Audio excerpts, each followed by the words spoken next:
Hello, and thank you so very much for dropping by this video. It's very early in the morning here. I'm still in my robe. And I'm going to talk a little bit about authentic non-duality and nonsense non-duality and why this topic is so important to me and I would argue important to the world. So I've started to study traditional Buddhism called Theravada Buddhism lately, and it's been so helpful in helping me to understand the difference between an authentic spiritual path and a watered down nonsense path. It's really funny in some ways, the Buddha said these things like 2,500 years ago, and it's almost like he anticipated Neo Advaita.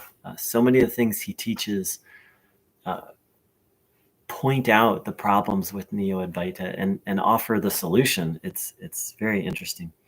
But so right now I'm reading from something called the Dhammapada, which is a collection of Buddha's sayings, and I came across one that really touched on a real problem I faced with Neo Advaita and a real problem with the spiritual path. So before I get into that, the Buddha himself said that his teaching was like a snake, that it was actually dangerous. And in the Upanishads, one of the primary texts of Vedic philosophy from which traditional non-duality takes itself, it says the spiritual path is like walking on the edge of a razor. So what I take from that is the understanding that an actual spiritual path is a very subtle, precise process, and that it is fraught with danger. I didn't realize that. When I first heard about enlightenment, I was just like, I'm just going to meditate and I'll become enlightened. And I think this is before I heard about Neo Advaita. But that's kind of the energy you get at a Neo Advaita satsang, like, just come to satsang, just practice self-inquiry, and you'll be enlightened. Or even worse, what I call Neo Advaita, you're already enlightened, so there's nothing to do.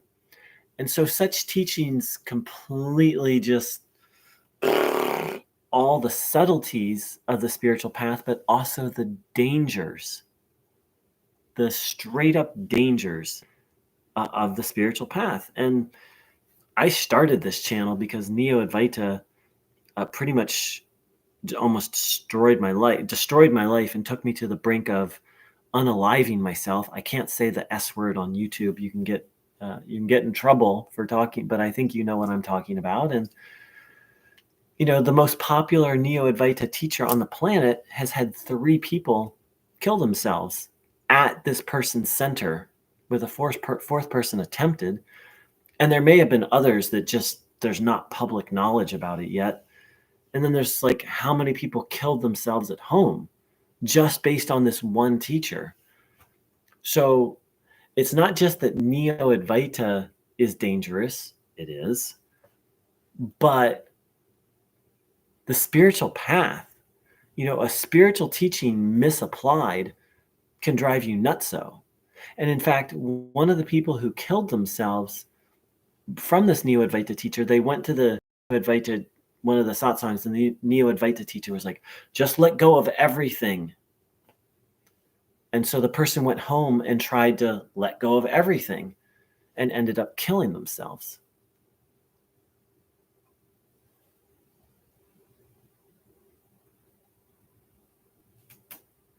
Because the spiritual path is all about subtleties. And Neo Advaita is all about like these big, grandiose statements. And the spiritual path is all about individual growth. Whereas Neo Advaita is like a religious movement. Like the teacher gets up on stage and preaches to a group. And, a real teacher meets the student exactly where they are. So, with all that said, on to the Dhammapada. And so the Buddha is talking about non-attachment and said, from endearment springs grief. From endearment springs fear. For him who is wholly free from endearment, there is no grief. Whence then fear? Therefore, hold nothing dear, for separation from the dear is painful. So, that's just a very clear teaching on not having attachment, right?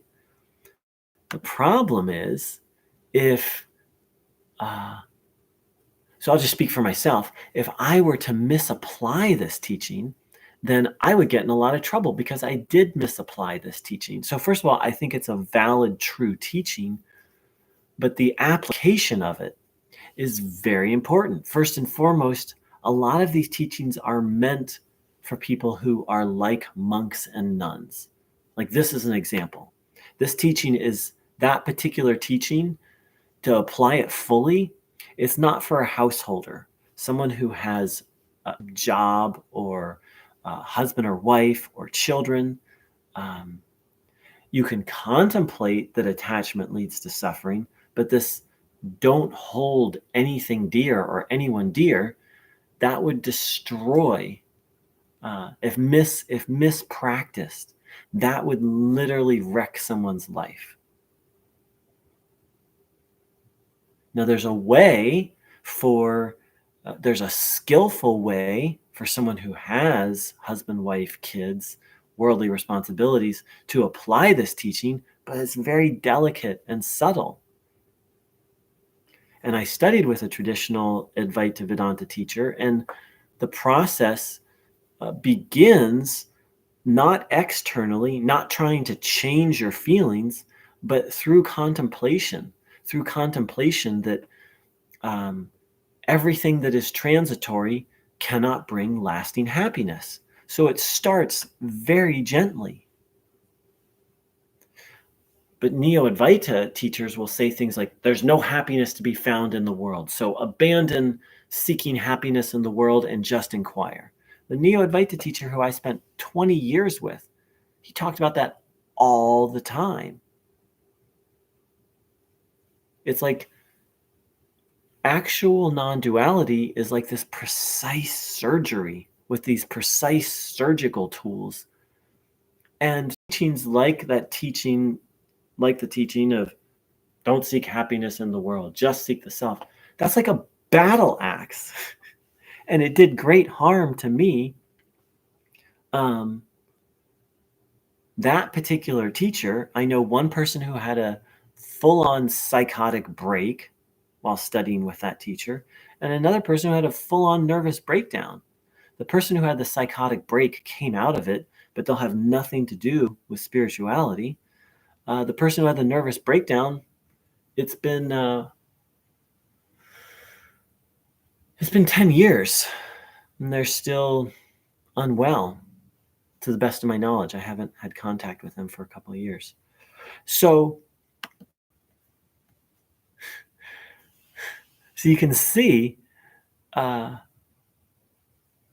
so back to this teaching of the Buddha. And again, I'm not saying the teaching is wrong. I'm saying that I misapplied it, and the Neo Advaita teachers that I associated with taught me to misapply it. And the other thing is, so here I am studying the Dhammapada on my own. These teachings are not meant to be done on one's own. And luckily, I'm reading it this morning on my own, but I have a friend who is a Buddhist, not quite a teacher, but she's connected to a traditional teacher, and she goes out and not formally teaches like a guru, but shares the teaching that she has received from. So I have some association with some traditional teachers or mentors, and so I can go and ask them. But just on my own, I'd go to the Neo Advaita satsangs, I'd get the bad instructions, and then on my own, I would just be like, okay, I'm going to not care about things. And it really fucked me up. And I'm not the only one. And so where I've come to now is, no, actually, I'm going to hold dear what I hold dear. And I'm going to recognize simultaneously that everything is transitory, that the things I hold dear cannot give me lasting happiness, and that everything I hold dear is passing away. I mean, like I'm thinking right now of my cat, who I adore. And if I hold her too dear, it's going to cause me suffering. But if I misapply this teaching and just like, I don't care about my cat, that's going to cause me suffering. That's one of the things I love about the Buddha's teaching is he's all about the middle way. Neo Advaita is all about extremes. So, I mean, here again, the Buddha, this is from the Dhammapada, verse 213. From affection springs grief. From affection springs fear. So in the past, I would have been like, okay, well, I'm just not going to have any affection. Very dangerous, very dangerous, very harmful. Whereas a more middle way is the recognition, wow, when I cultivate affection, especially when it gets too extreme, then I become attached, then I become unbalanced, and that leads to a world of suffering. And then to reflect on the different types of happiness, the happiness I experience in meditation or in service versus the happiness I experience through people, places, and things. And last but not least, the traditional Advaita Vedanta teacher that I had the good fortune to study with, she taught that in Advaita Vedanta, dharma is a non-negotiable. And dharma is the practice and lifestyle. It's not even a practice, it's a lifestyle of doing your duty, of having the recognition, let's just put aside non-duality talk for a moment. I am part of a whole. I need to participate. I need to learn how to participate in a harmonious manner with everything. And I need to do my duty. I'm part of, you could say, a machine, and I have my part to play in society, in my family, in my neighborhood, in whatever group I go to. I'm a part of that group. I need to harmoniously participate because it's the idea of living oneness. If we're all one,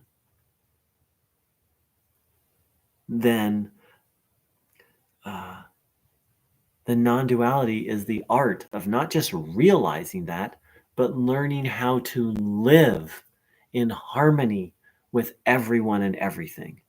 Whereas Neo Advaita just teaches this dissociative state of consciousness, which left me dysfunctional, left me with the inability to participate at all, much less to participate in a harmonious way. I created all sorts of disharmony. Because a true spiritual path is about the embodiment of the truth. Whereas, these fake modern traditions are just about a disembodied state of consciousness and really ultimately separation. So thank you so much to everyone who dropped by. This was an early morning chit chat. And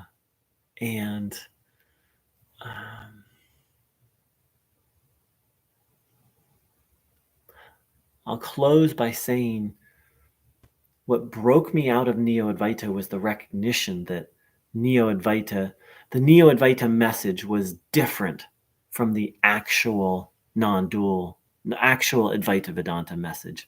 And then associating with traditional teachers and learning the traditional path.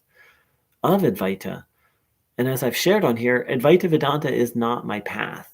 I have respect for it as a path, but I'm not coming on here preaching Advaita Vedanta. What I come on here is preaching, hopefully more teaching than preaching, the difference between actual Advaita and Neo Advaita and how to recover from it. And you may, and I see your comment, I'll check it out in a sec. I'm not attached to whether people pursue Advaita Vedanta, but I guess I do have some attachment to helping people get out of Neo Advaita. If after that you decide to pursue traditional non-duality, great.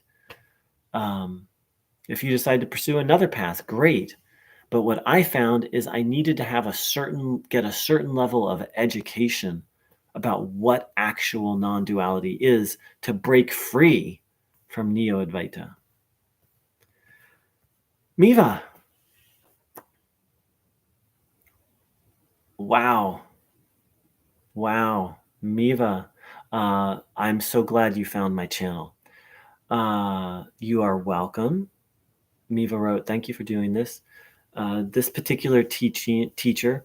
And so that's a great topic, Miva, is so this Neo Advaita teacher that Miva is mentioning, I tend not to mention, whatever, it's in the comments. She wrote, Miva wrote, Mooji helped me for some time, but also his teachings, I think, messed with my intrusive thoughts. They just made them worse. So glad to... Nobody talks about it. That's part of why that's part of why I do this channel, is because the internet and the spiritual world is flooded with Neo Advaita. And I'm grateful I'm not the only one, but there's not a lot of people talking about the dangers of Neo Advaita, because Neo Advaita is like a religion, right? If you go on YouTube, you're going to get all this stuff about Christianity, and it has very little resemblance to what Jesus actually taught. It's the same thing with Neo Advaita and actual non-duality. Like if you go on YouTube, most of what you find on non-duality is not non-duality. It's this crazy distortion. And so a couple things, Miva. Yes, Neo... Mina. It's all good. You don't need to apologize. I should know Greek. So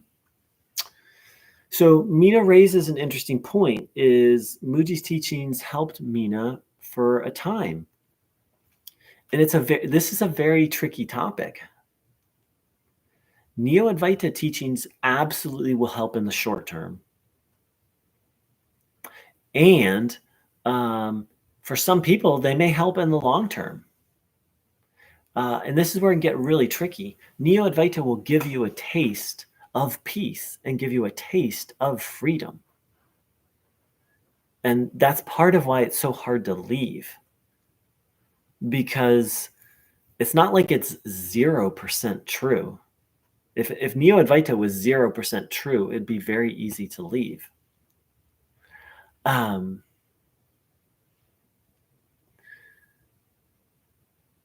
But it has a cost.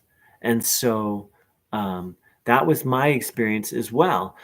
With, one time this Neo Advaita teacher, I went and asked, the teacher I spent 20 years with, I asked him about emotions and anger. And he's like, when you feel angry, just practice self-inquiry, which means to turn away from the anger. He's like, this new age idea of being with feelings is completely toxic and wrong, or completely wrong. And so I went and did his practice, and the anger just got 10 times worse. So self-inquiry is not designed to deal with huge feelings.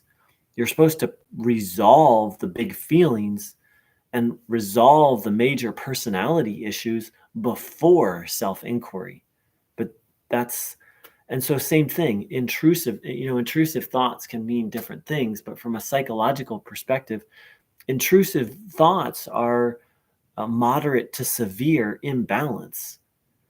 And self-inquiry is not is for people who are primarily balanced, as Ramana Maharshi said, whose mind is primarily sattvic. Any kind of severe, whether you call intrusive thoughts, or in my case, complex PTSD, or I used to have bipolar depression too, whether you call them mental illnesses or imbalances, traditional Advaita Vedanta would not recommend self-inquiry for any kind of severe imbalance. It has other things such as dharma, such as bhakti yoga, such as karma yoga, and even things like Ayurveda to deal with the imbalances before practicing self-inquiry. And every person I've talked to who had, whether you call it mental illness or a severe imbalance, who went to Neo Advaita, things got 10 times worse. And like Mina and like myself, in the short term, things seemed to get better, which made it even worse. And then, so Mina wrote, right, that was the same experience with me, peace, and then coming back to my old self, just an endless circle. And then I would blame myself.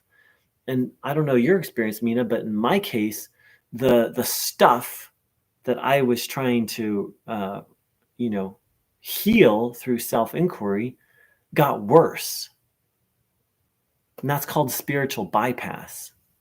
And it doesn't work. And over time, it makes things worse. And then, as Mina so accurately said, it creates this endless circle of self-inquiry, peace, freedom, and then a crash.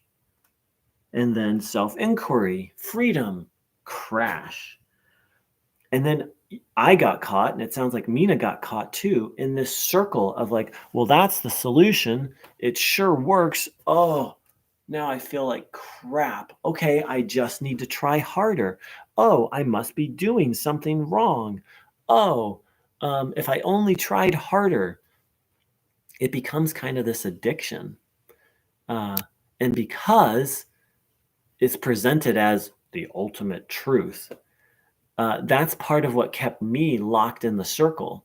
Is like, well, this is the ultimate truth. The Neo Advaita teachers would say, this is the solution to all your problems, when in fact, their teaching was just increasing my problems.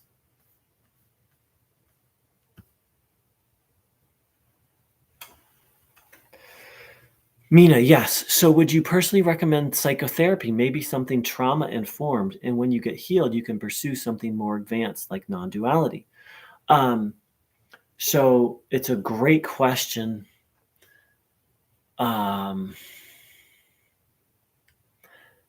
so first, so my general answer is yes. Yes, I would. The things you suggest, I would suggest common sense.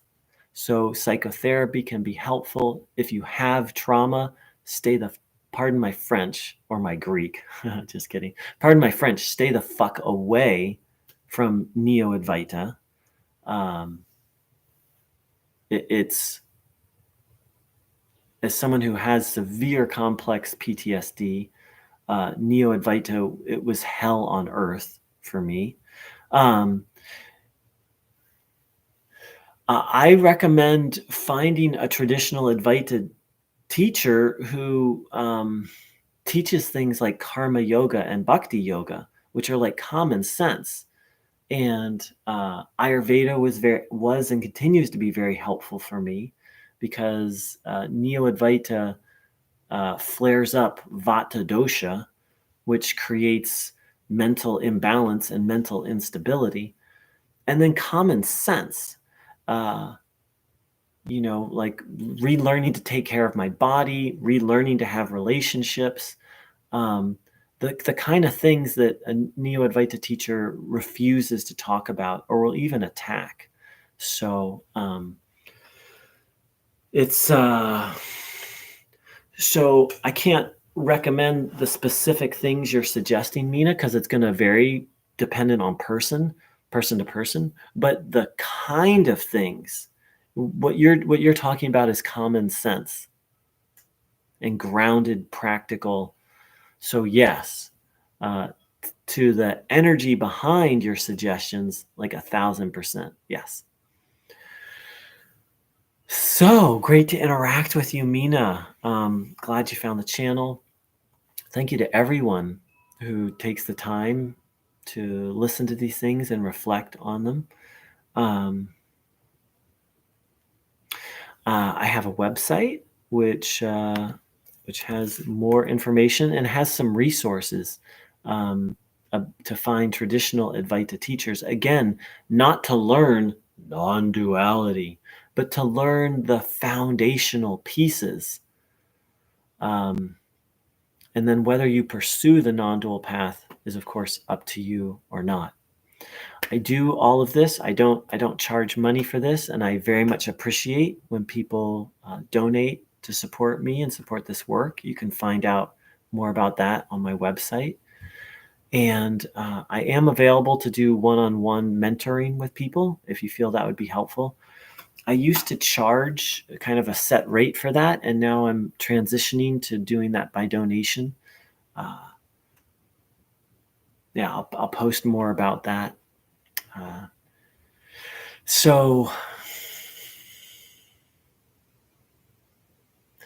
to go back to what your question, Mina, for me, the most important, besides stopping listening to non-dual teachers, thinking non-dual thoughts.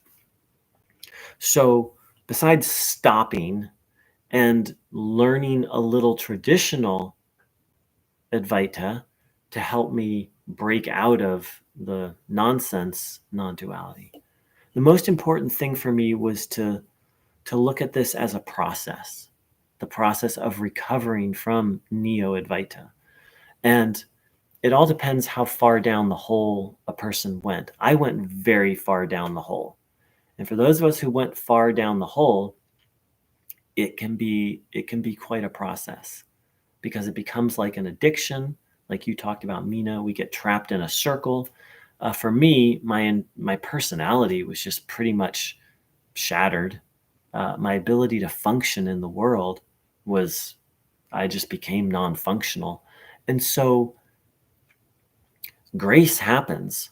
Like everything can shift in a moment. And for most people, that's not how the spiritual path works. It's a process. And so if you've been deeply impacted by Neo Advaita, I encourage you to cultivate the view of this as a healing, learning, recovery process. And so those words, healing, learning, recovery, Neo Advaita hates such language and would attack it. But that's life. Life is about healing, learning, and when you've had a severe trauma, and if you follow Neo Advaita long enough, it will become a traumatic experience for you. If you didn't have PTSD and you follow Neo Advaita long enough, you'll develop PTSD if you take it seriously. It's like being a part of a cult and or a traumatic experience, and the process of recovering from that is not an overnight matter. Thank you so very much for dropping by, Mina. Thank you so much for your comments and your questions. I hope my responses were helpful. I wish everyone a blessed, blessed day, and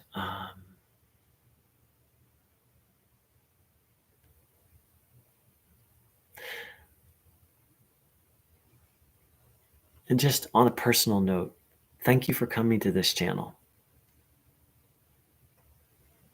This is part of how I have recovered. I have recovered. How do I even say it?